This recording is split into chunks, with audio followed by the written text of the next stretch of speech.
I want to interview you a little bit and talk about the civil rights movement because you have some unique thoughts about the civil rights movement, and it's things that I haven't thought about, things that I haven't necessarily landed on. I need you to break it all the way down. I need you to explain it to me like I'm 5.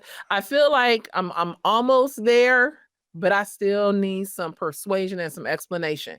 Probably my most controversial take, because a lot of people just hadn't thought through it, is that the Civil Rights Act needs to be repealed on the grounds that it is unconstitutional. It goes against our Constitution, and it does so in the same way that Jim Crow did.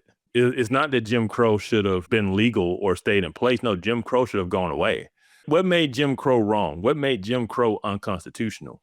It was the government cannot tell a private business who they can serve or can't serve, right? Whites only this and blacks this. The government has no right to tell a restaurant owner he can only serve whites. He doesn't. The government doesn't have that right. Jim Crow was unconstitutional, right? And that is how the Supreme Court should have ruled. But then they swung the pendulum too far the other way, which we see at times happens in government, it happens in our culture. We overcorrect.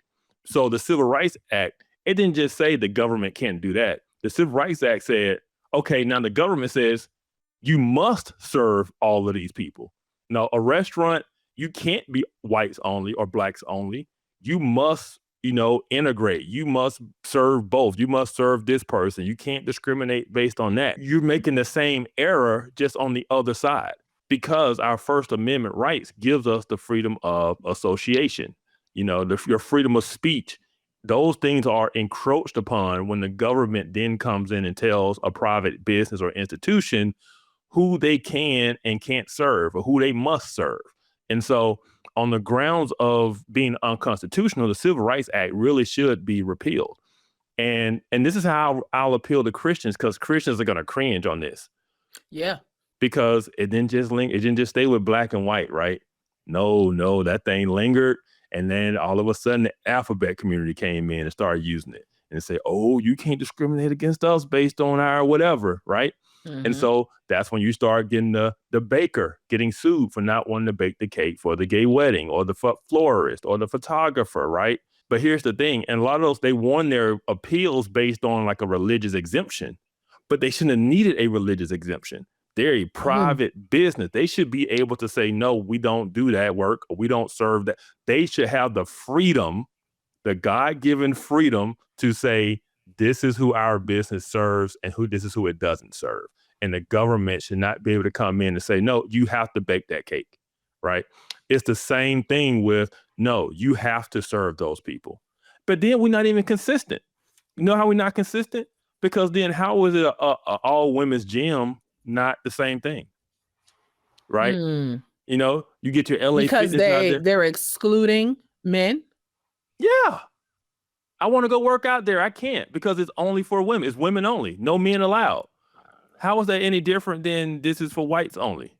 No blacks allowed. It's the same principle, but we say it's okay, it's acceptable if it's a gym for women and this type of stuff. Like, it's inconsistent. And the reason it's inconsistent is because it's unconstitutional. The government shouldn't have any say in that outside of public spaces, right?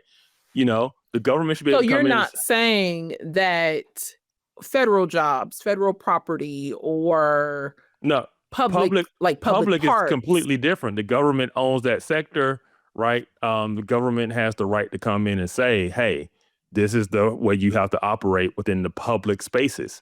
If it's a public university, everybody's tax dollars goes towards it. You can't discriminate, right? But if it's a private institution like Harvard should be able to say who they want. As much as we don't like the DEI stuff, Harvard should be able to do it. And if you are pro-Civil Rights Act, you can't be pro-Civil Rights Act and pro-DEI. The two don't go together. Either Harvard can't discriminate based on race, sex, gender, religious, all that kind of stuff, which the Civil Rights Act says, or they can. One of the two, right? If they want to discriminate based on race because they want more black people and brown people in and this and that, then you can't have the Civil Rights Act, because they just don't go together. They contradict. And so that's why I say on the basis of the Constitution, we can stop playing this silly game of contradictions, repeal the Civil Rights Act, and allow private institutions to operate in the way in which they want to.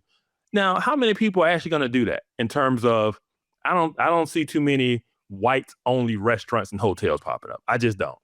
Will there be some? Absolutely. If it's good for their business, I don't know. I mean, maybe it will, maybe it won't. I guarantee you'll see a lot of black people say, no, we only serve black people. Oh, yeah. You know, Mhm. that's going to happen. Morally, I disagree with it. Like, I don't think that's the way we should act and treat one another.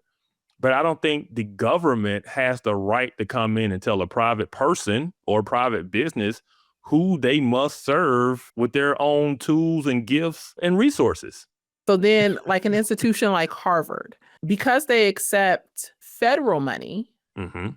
would you say that they should no longer be allowed to accept federal money? So that was also put in place by the Civil Rights Act. The Civil Rights Act said, okay, if you take federal money, then you have to uphold to the Civil Rights Act. Mhm. And the Civil Rights Act is these different sections of it that hits different areas of, whatever. It created this large bureaucracy. That's a question that we need to ask. If a private business or school or whatever accepts federal funding, should they then be able to be controlled by the federal government? That's up in the air. I don't think so. I mean, like I said, that came in also with the Civil Rights Act. Before the Civil Rights Act, if an institution got federal money, they weren't beholden to these types of laws and restrictions. It was put in place to force integration because they knew these places needed federal funds. And so they said, okay, now if you set federal funds, then this is what you have to do. They knew no one's going to turn down the money. There are very few organizations today that turn down government money because most of them can't operate without it. And so it kind of made the people beholden to the government's puppet strings. I would say get rid of that too. They say you don't have to take it, but at the end of the day, you kind of do have to take it because you need Yeah. it, right? But it's okay, well, you need it. All right, well, then here go the puppet strings. Like, no, remove those puppet strings that also came along with the Civil Rights Act. And if the government wants to get an institution money, then that's on the government. But then you can't then try to hold them hostage because you gave them money. One of my first thoughts would be, well, if we just allow people to do what Mhm. people do, Mhm. tribalization is the thing that we're going to go to. And so if whites hold the majority of the money in the land and they hold the majority of business ownership and things like that, and we take away something like the Civil Rights Act, what prevents us from going back to a time where blacks just didn't get hired or they didn't get the housing that they wanted because, now we have things like redlining kind of, instituted again, even if it's not, on the law books. One of the reasons I believe we have such a ratchet ghetto culture and we're allowed to is because we know no one can close the door on us, Mm, right?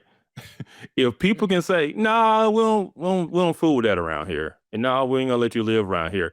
You would have black people holding other black people accountable going like, you can't act a fool like that because you're making us mhm. look bad. There is some self-accountability that has got to come with that. Like I said, the vast majority of people don't hold those views today. So I don't think there's going to have this complete 180 going backwards. Yeah, I Um, can see that. I believe the principle of treating people as individuals is what ultimately rules out.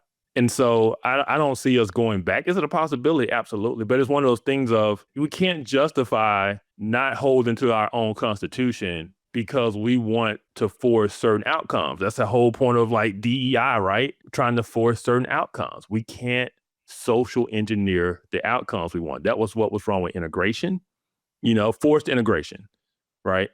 Is Mhm. trying to engineer these outcomes. Man, integration did a lot. It's like that guy was talking Yeah. about on the Breakfast Club about what happened to the black bus line. He's like, Yeah. integration killed it. Mhm. you know, these black schools that were doing great, right? Yes. They were Integration killed producing, them. yeah, integration killed those schools. I think it would be sad from a Christian standpoint and a human standpoint if we walk it all the way back to that. But if it came to that, I'm not sitting here whining and crying like, oh my goodness, what we need white people. Like that's just not going, you know, even if that was to happen, we can't justify defying the laws and just our basic rights because at the end of the day, it always comes back. We did it in the case of race, and we was like, yeah, that was the right thing to do. But then when other groups latch themselves onto that and use those same things, now we're going, whoa, wait a minute, we ain't sign up for that. That's too far. No, like, no, you put the rules in place. You said you can't discriminate. You must serve these people. You must do that. Now all of a sudden you got men and women's sports. You can't discriminate on that. It's never ending because you can't control the left and right limits because sadly enough, our progressive portion of our society doesn't believe in basically original interpretation. So like the Civil Rights Act, it says nothing in there about sexual orientation. It says nothing in the Civil Rights Act about sexual orientation. It says Wasn't it changed later? Like in recent years, like in the last 20, 30 years, to include either sexual orientation or gender? No, it got changed to justify gay marriage in 2015, but those words weren't in there. If those words were in there, then it wouldn't even been a question. But they had to reinterpret the word sex. Yes. Mm-hmm. The word sex just meant men or women. You can't discriminate based on someone's quote unquote gender. Sex and gender used to be synonymous terms. And so the word sex is in there. They redefined that word to also include sexual orientation. But we know the people at the time when they wrote that law did not intend for that to mean sexual orientation. But because our progressives aren't originalists, they don't believe in the original intent or the original interpretation. They believe they can just mix things up as they go. There's no left or right limits on this stuff. And so once you open Pandora's box, you have no way of controlling it. It's kind of like the LGB people not, allow the Q's and the T's. It's like, no, once you open Pandora's box, you can't close it. With the Civil Rights Act, it's the Pandora's box that we open is the reason we have a lot of issues today.